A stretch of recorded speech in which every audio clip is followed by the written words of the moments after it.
Muito bem, então vamos lá para a segunda parte dessa aula, que é a parte mais emocionante, vamos dizer assim, a melhor parte, né? Que é a leitura dos fragmentos de Dom Casmurro, à luz das características do, do realismo brasileiro. Então, como nós vimos na aula passada, objetividade, racionalismo, a razão predomina sobre a emoção. Vamos ver como que isso acontece dentro de Dom Casmurro.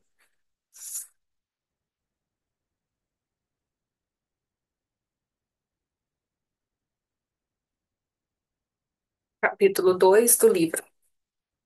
O tempo é um rato roedor das coisas, que as diminui ou altera no sentido de lhes dar outro aspecto. Mata-as, às vezes, outras vezes desfigura-as. Em todos os casos, é o vencedor.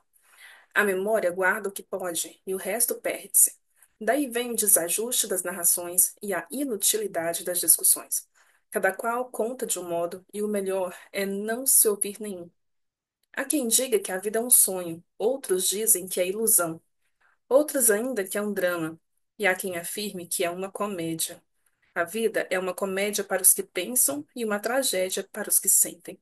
Eu que penso muito e sinto pouco, é que posso fazer este livro. Se ele valer alguma coisa, já sei o que me hão de dizer, que não é o que foi. Então aqui a gente tem uma visão extremamente racional, desencantada do tempo, desencantada da vida. O narrador desconfia da memória, da própria emoção, e valoriza, então, o pensamento lógico, típico do realismo.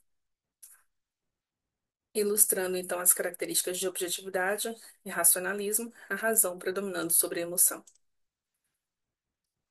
Mais um trecho a respeito, capítulo 70, a suspeita. Mas a minha suspeita não dormia. A alma é cheia de mistérios. Quem a poderá entender? Eu mesma, que me estudo há anos e me conheço bem, posso afirmar que ignoro parte de mim. Às vezes encontro em mim atos ou ideias que me espantam. Era como se os não tivesse praticado ou pensado. Outras vezes descubro que me faltam ideias e atos que julgavam meus. Onde está a verdade? Onde está a substância do meu ser? Era natural que me entregasse a tais reflexões, e por elas fui adiante da noite, até que o sono me levou. No dia seguinte, voltei ao mesmo estado.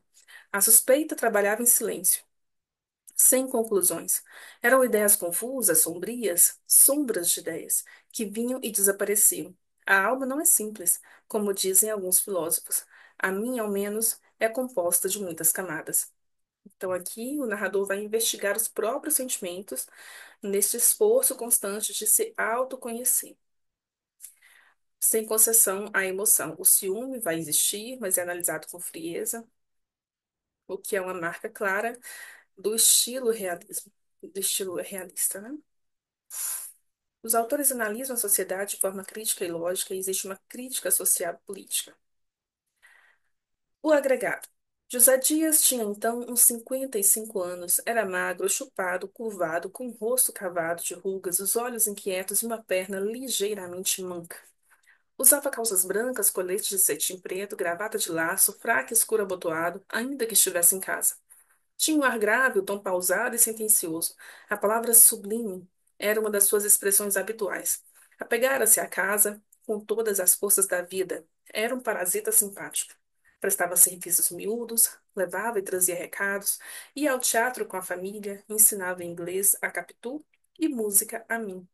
Tocava rabecão. Tinha opiniões políticas. Era conservador do tempo das eleições a bico de pena. Detestava a República e os republicanos.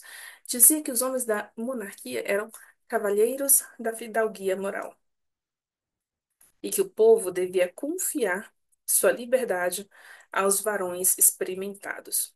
Então, aqui, José Dias é essa elite, faz parte dessa elite bajuladora, interesseira do império. Então, ligada aí ao serviço de clientelismo, ao conservadorismo hipócrita. E o Machado, né, aqui muito sutilmente, aqui sim, muito sutilmente, às vezes nem tanto, né, ele diz era um parasita simpático, desmonta as aparências sociais e políticas da época, mostrando-as como encenações do poder e da vaidade. Outro capítulo sobre isso, intitulado O Título.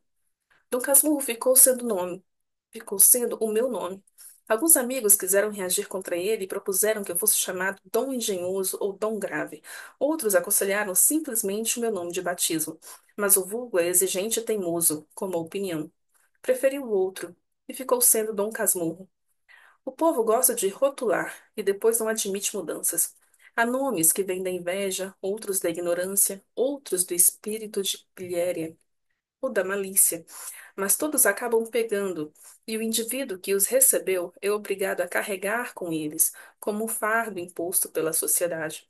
A alcunha é a justiça popular, rápida, sumária e sem apelação. Quando pega, não há quem atire.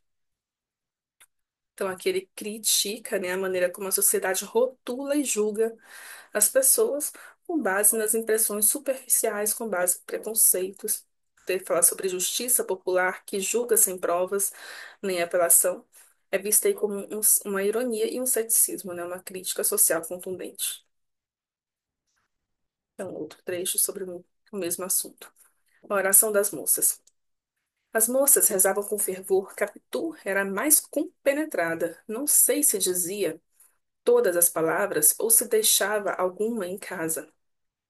Tinha os olhos baixos, a boca quase cerrada, uma atitude compungida e doce.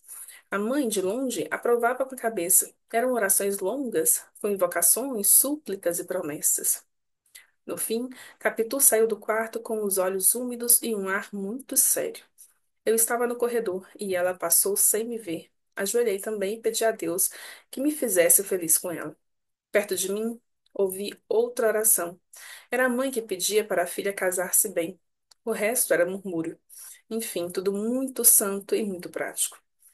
Então, aqui é uma crítica sutil, né? A essa religiosidade de fachada, né? Capítulo que já havia sido descrita, né? Como aquela personagem dos olhos de ressaca, aos quais o narrador não conseguia compreender, né? É aqui descrita como muito compenetrada, a mais compenetrada das moças que rezavam com fervor. Então, aqui observa assim a ironia mesmo, né? Hum, essa moralidade dúbia das famílias patriarcais da elite. O padeiro. No meio da missa entrou um preto velho com uma cesta de pães à cabeça e veio vender ao sacristão. Alguns fregueses compraram também, outros, por decência, esperaram que a missa acabasse. O preto já era conhecido. Vinha todos os domingos e fazia o seu negócio sem escândalo. Tinha um ar de resignação e fadiga. A roupa era de chita desbotada, os pés descalços e os olhos baixos. Cumprimentava a todos com um gesto humilde. O menino riu-se dele e a mãe deu-lhe um beliscão. Para aquele homem, a igreja era só um lugar de comércio. Ele não podia rezar, precisava vender pão para comer. Então aqui ele vai relatar, né, retratar esse realismo e compaixão, essa figura desse homem negro, desse homem pobre que sobrevive vendendo pão durante a missa. Então vai revelar aí de forma sutil e crítica as desigualdades sociais, mostrando como que os marginalizados são tolerados, apenas tolerados na sociedade, quando servem aos interesses da elite, mesmo em espaços sagrados. Então, aqui a análise, análise psicológica das personagens, personagens complexas com conflitos internos profundos, a exploração dos sentimentos como ambição, ciúme, egoísmo e hipocrisia. O capítulo é a ópera. Capitu olhava para a plateia, mas não com atenção. Tinha os olhos inquietos, vagando daqui para ali, como se procurassem ou evitassem alguma coisa.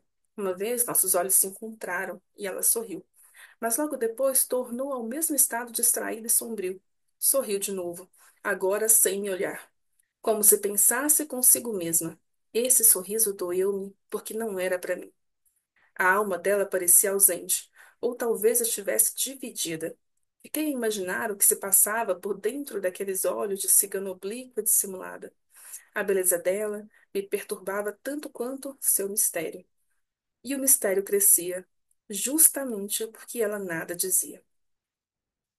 Então aqui volta a imagem da Capitu ambígua, misteriosa, introspectiva, o narrador sempre às voltas com a dúvida, né, sobre o que ela pensa, sobre o que ela sente, revelando então a complexidade psicológica da personagem Capitu, que é uma marca, né, do realismo, rompendo com aqueles estereótipos simplistas, né, das moças do romantismo. Então, ao mesmo tempo, expõe esse conflito interno do Bentinho, dominado por ciúmes e incertezas. Então, aqui é a agonia do ciúme. Não me dizia palavra de culpa, não fazia gesto de remorso, não tinha nada de abatida, nem de arrependida. Entrava, saía, falava, ria como se nada houvesse. Essa naturalidade era o meu suplício. Se a visse chorosa, aborrecida, remordida, era possível que lhe perdoasse, mas a indiferença matava-me. Várias vezes tive ímpetos de lhe perguntar tudo, gritar-lhe, ameaçá-la, mas vinha o orgulho e fechava minha boca. Não queria dar-lhe o gosto de me ver tão prostrado. Morria por dentro e por fora ria. Então, aqui o ciúme doentio do Bentinho, seu orgulho ferido, os sentimentos vão consumindo e ele em silêncio. Então, essa análise crua e intensa do ego ferido é típica do realismo, onde as emoções são expostas com profundidade, sem idealização. Então, o narrador em terceira pessoa ou o narrador irônico, aqui o narrador irônico, né? O narrador é onisciente, analítico e adota um tom irônico, como no caso de Machado de Assis. Então, a inveja da felicidade alheia. Capitu disse-me, uma vez, que o amor é uma doença, mas não disse de quem era a culpa. Eu que a amava não podia deixar de concordar, mas não sem uma ponta de inveja. Ela, como sempre, tinha razão. Mas o que me espantava é que ela não tivesse sido mais explícita. Fiquei com a dúvida se ela me amava ou se me usava como uma desculpa para os seus próprios medos. Quando nos separamos, lembrei-me disso mais tarde demais. Para mim, Capitu era uma doença e um remédio, tudo ao mesmo tempo. O remédio da minha solidão, mas também a causa da minha dor. Acreditei nela, mesmo sabendo que a minha crença tinha algo de absurdo. Não me arrependo de nada, mas me arrependo de tudo. Então, aqui há a dúvida constante, a ironia interna em sua visão sobre Capitu, os contrastes, né? A doença e um remédio, a solidão, o remédio da minha solidão, mas também a causa da minha dor. Então, assim como Catherine Rosenfeld já demonstrava, né, no seu artigo, a obra é inteiramente marcada por esses contrastes. O personagem, o narrador, se coloca em papel de vítima e, ao mesmo tempo, ele admite a própria idealização. E a ironia está nessa forma, né? Como ele percebe que a devoção dele por Capitu é autossabotadora. A inveja da felicidade alheia, essa que eu já li para vocês. Uma linguagem mais seca e direta, menos adjetiva, mais concisa e precisa, busca retratar a realidade de forma fiel, sem idealizações. Capitu, a verdade por trás das palavras. Capitu não mentiu, mas não disse a verdade. Eu sabia disso, mas o que poderia fazer? Havia algo nela que não se revelava, algo que eu não compreendia. Ela tinha aquele jeito, aquele olhar, mas não falava o que realmente pensava. Eu sabia que ela não era sincera, mas também não queria saber. Pedi conta que não sabia, porque no fundo o que eu queria era acreditar nela. Nada que ela me dissesse mudaria o que eu sentia. O que sentia era mais forte que a razão. E já tinha decidido que a amaria, com ou sem mentiras. Era mais fácil viver assim, ignorando as verdades que eu temia enfrentar. Tá? Que ele tem uma linguagem direta, objetiva, expressa sua consciência sobre o engano de Capitu, mas também revela sua escolha de ignorar a realidade. Então, observa esse conflito interno, né, do narrador, expondo aí as contradições humanas de forma clara, sem idealizar. A realidade do amor. Capitu não era santa. Eu não era um herói. Não fomos feitos para ser exemplos. O amor que tínhamos era o de todos, com os mesmos erros e acertos. Não havia nada de especial nem de extraordinário. Era apenas o que era.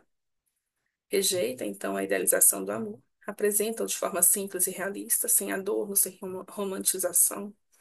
Isso é típico do realismo, né, que evita as idealizações e busca a visão mais crua e objetiva das relações humanas.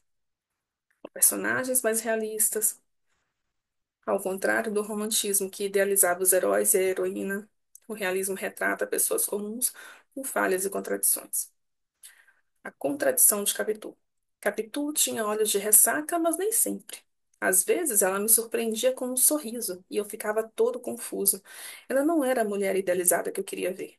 Tinha suas falhas como todos, mas isso não impediu que eu a amasse, com todas as contradições. Então, o narrador reconhece as próprias imperfeições, a complexidade de Capitu, refletindo a abordagem realista. Então, a influência do cientificismo, do determinismo, embora seja mais marcante no naturalismo, aqui também aparecem, né? Aqui nós temos o capítulo Análise da Psicologia Humana. Eu observava Capitu com a frieza de um cientista. Via suas ações, seus olhares e procurava entender o que os motivava. Cada movimento seu parecia ter um significado profundo e eu tentava decifrá-lo. Mas, mesmo observando tanto, não compreendia tudo. A psicologia dela era mais complexa do que eu imaginava.